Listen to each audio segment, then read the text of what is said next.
Hey y'all, it's Jessica, your team leader, and I just wanted to address a few of the questions about doing booths through a personal video because I've got a lot of information for other folks that I'm going to be sharing, and it's definitely going to cover some of your other questions like taking out consignment and reconciling consignment and all the details of that, which quite frankly, are a little bit easier to just pull upon someone else who's already done a video and can kind of walk you through that, even with screenshots of using Order Pro to reconcile consignment and things like that.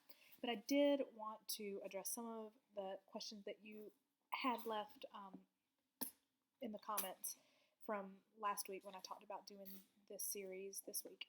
So the first question I'm going to address is where to find booths.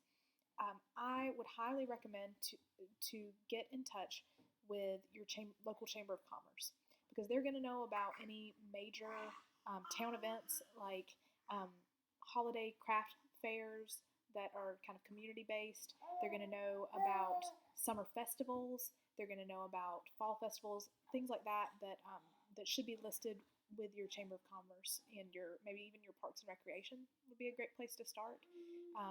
Especially to find out about things like Easter egg hunts and things like that you might be able to set up a vendor tent at. So that would be the first place that I would start. The next place after that, sorry, my son's crawling around playing on the floor over here. But the second place that I would go would be to any local groups, whether it be churches or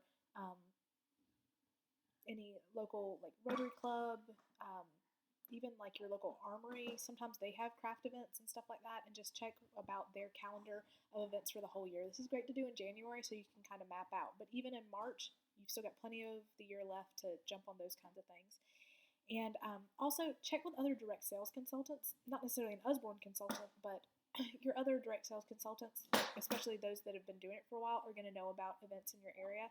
So if you know a 31 consultant or whatever, a Paper Chef consultant, get up with them and find out about the events that they do, and that's going to be super helpful in finding out about the local events in your area that would be great for a vendor such as yourself. So the second question is what books to bring. The best way to go about this is to just go into your back office and find the list in our back office that is the top 100 and look at that list, and they're top 100 sellers for a reason. But I would also encourage you, sell what you love. I think you might have actually heard this in the intro to Booth's Tabitha Roach video, but sell what you love. That is what's going to sell the best. If you love Shine-A-Lite books, then bring Shine-A-Lite books.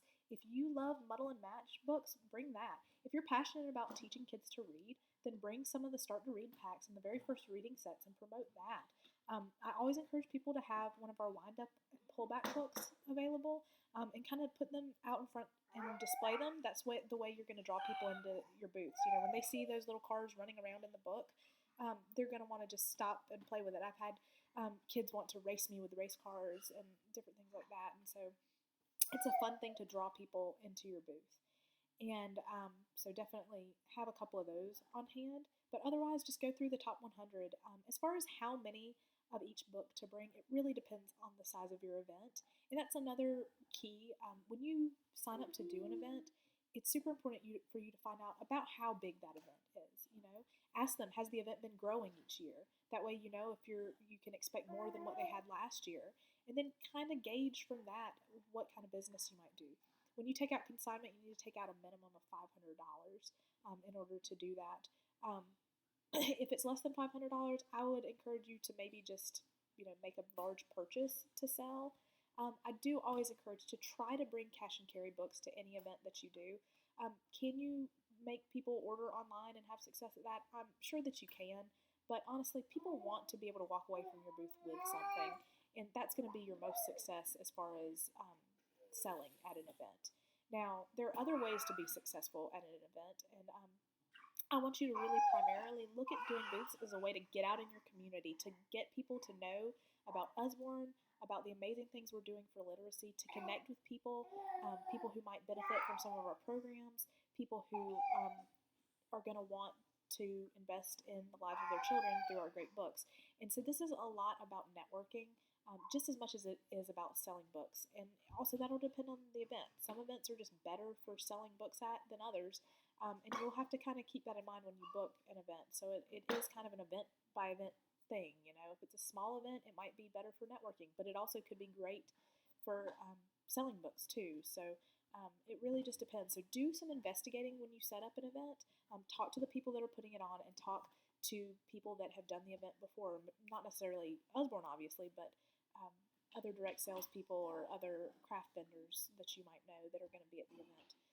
But that's just going to be super important. And last but not least, how do you display your books? Bookshelves, that kind of thing. A lot of consultants really love to use crates on tables. It's a way that you can kind of um, showcase books, but also have inventory displayed too. Um, Also, just using different levels, different eye levels to make different books stand out. So, take one of our branded boxes and put books on top of it.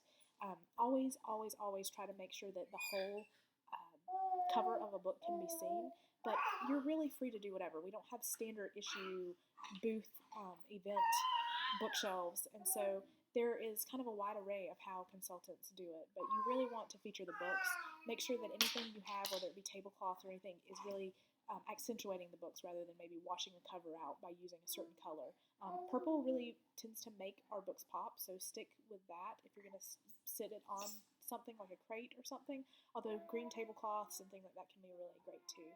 We have a lot of resources like that you can find in the back office under office supplies, and you can take a peek at some of the tablecloths and things that you can get. So that's just a couple of my tips.